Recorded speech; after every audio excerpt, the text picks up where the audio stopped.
So one of my things that I did to adjust and adapt to a rough childhood was mental gymnastics. So I can make anything funny or find a way to adapt and endure and find a positive way of thinking about it.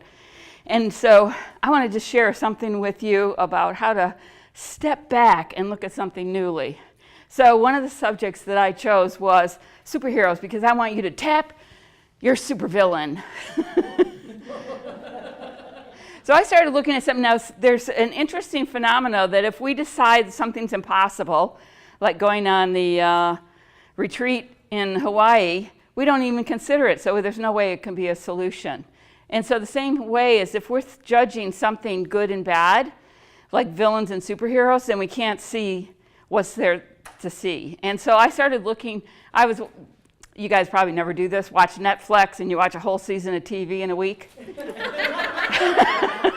So then it's just in your mind. So I was watching the Heroes TV show, and I started wondering, like, why did this villain get away with so much before the heroes catch up?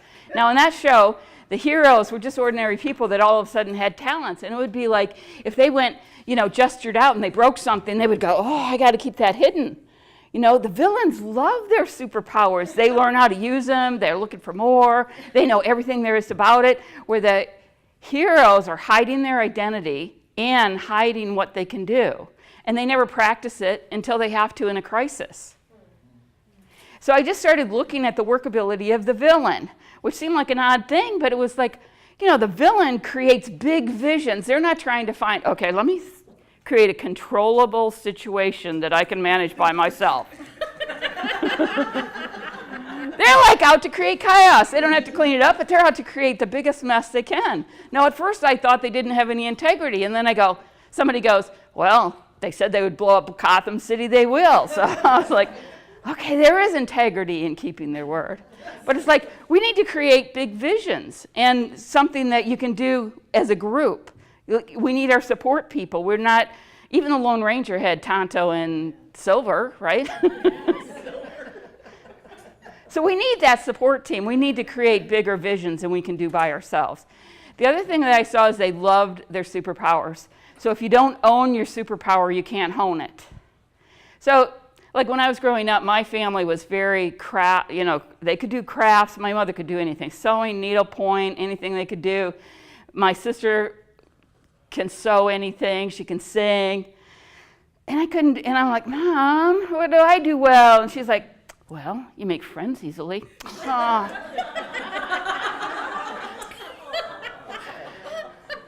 It didn't seem so useful then, but I can see the benefit now.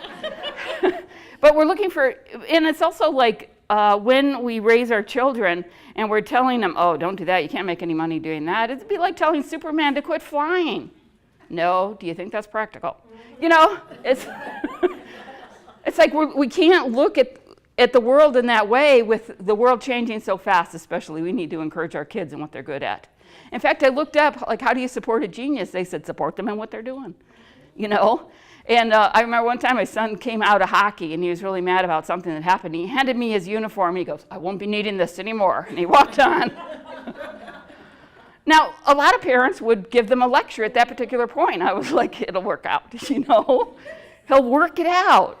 But it's like just allowing people the space to process what they need to process and to be themselves and to, like, what are your superpowers? There was a TED Talk about if you stand like this for 20 minutes, or not 20 minutes, oh my God, I couldn't do anything for 20 minutes. If we did 30 seconds, I can do that.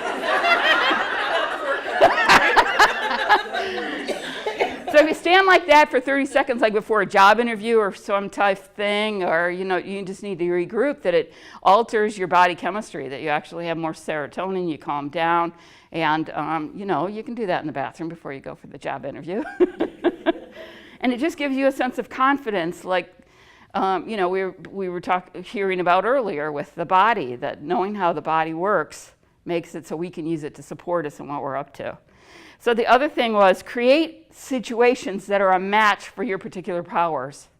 Also, I think it's good to have a sidekick because, you need those people that are, like, I noticed one of my things was I couldn't create. I thought, why can't I create a life that I love? That was actually how the initial thoughts started, and I was like, oh, I guess I can create. I created this mess. And but I noticed that I tend to wait for problems to fix. I was like, the thought of creating was like scary to me. I was like, oh, that's the unknown. I'll wait for problems to fix. They'll be coming. I don't have to wait very long usually. They'll be coming. I can figure out what to do if there's a problem that comes at me. But the idea of creating was scary. And so I started looking at that, and I could see that there are some people, most of you guys, naturally create, and you're like go-getters out there creating. And I used to think you guys were scary. And I could see that you could think we were lazy. Those people, they're just waiting for problems to fix. But that's what heroes are doing, right? They're hiding out until there's problems to fix. And so it's like, you need those people around. Don't get rid of them. You need them, but you don't have to be that. And so it's like owning your powers, creating situations that are a match for you, having the right people around you, being willing, as I said, to create problems that are bigger than you can manage by yourself.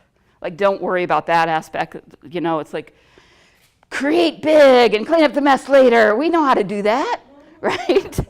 And look for ways to play to your strengths. So one of the things that we don't do is we don't take acknowledgement very well. We don't take compliments. So if people say, oh, you're a really good cook. They don't say that to me, but, oh, you're a really good cook. And they go, oh, no, anybody can do it. If I can do it, anybody can do it. Well, that's not true. So it's like acknowledging your strengths. So I started listening when people compliment, because we don't even hear it. It goes by so fast, and we're like, this old thing? And so it's like start listening and writing it down. Like people will say, oh, my head was in such a mess and I didn't know who to call, and I thought of you, April, because I'm really good at sorting people out. I can sort people out. A lot of you are good at that. Or you have an intuition about something, or you know how to support people in what they're up to. And so people come to me because they know they can talk to me about certain subjects, new age, fluffy things. Don't give me logic and engineering stuff, but it's like if you know your strengths, then you can play to them. So like if I'm really good at with massage, that's a gift I can give. You know, I think, oh, I don't have any money, I don't have anything to, I'm really good with massage, I'm really good with cooking, I'm really good with, so know your strengths, get to know them, start writing them down. Find other people who complement your strengths and you theirs. Sometimes we think we only want to be with people that are like us. No, I need that person who can notice all the specifics. Like I did a conference with 2 other people, and they were like, oh, we need to have it like outlined and specifically, and what time is it? Yeah, you go for it. Just tell me what to do when you're done, you know? Let me go along with the plan, but I don't want a plan. So it's good to have the people that are planning. Instead, we usually make them wrong, or we think that we should get on board, or they should do that. And it's like, no, just get all those people together so we can work together and we can play to our strengths. Gain mastery in utilizing your skills in service of your mission. That's sort of what we've been talking about all day. It's like, that's what we want, is to fulfill our mission. That wasn't something we were taught in school. Okay, you're going to go out there and find a job so you can pay your bills. No, we want to go out there and express ourselves, be ourselves, and fulfill our mission. Empower others to use their superpowers and stop waiting for problems to fix. And stand like this when you're feeling down. Thank you.